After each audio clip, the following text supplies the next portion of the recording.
ببینید، من کلمه دشوار رو به کار بردیم در رابطه با مذاکره با آمریکا. یک بخشی از دشواری مذاکره با آمریکا همین هست.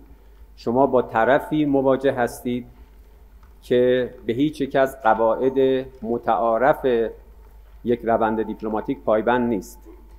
نفس اعمال تحریم در حالی که مدعی پیگیری یک روند دیپلماتیک با جمهوری اسلامی ایران هستند، خودش نشانگر عدم جدیت و عدم حسن نیت هست. این حداقل چیزی است که میشه گفت.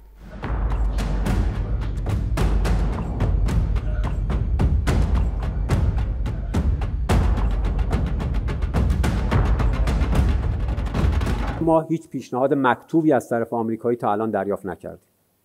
هر آنچه بوده شفاهی بوده در حین مذاکرات یا در فاصله بین مذاکرات از طریق واسطه عمانی به ما منتقل شده، اما پیشنهاد مکتوبی دریافت نکردیم. این پیشنهادهای شفاهی هم خودتون شاهد بودید به صورت مکرر تغییر داده میشه.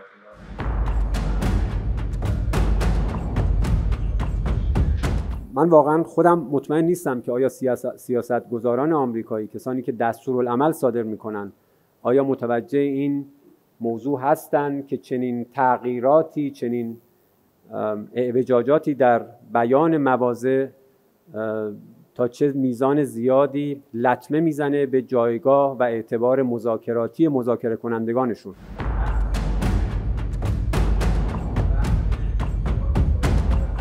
موضوع غنیسازی به عنوان بخشی از چرخه طبیعی صنعت هسته‌ای جمهوری اسلامی ایران به هیچ عنوان قابل مذاکره نیست.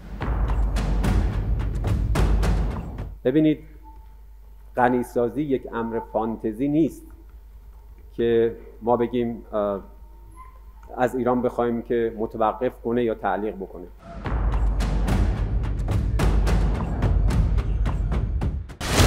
Network 18 is now the clear leader in digital media with 55% more users on native platforms and social media than Times Internet.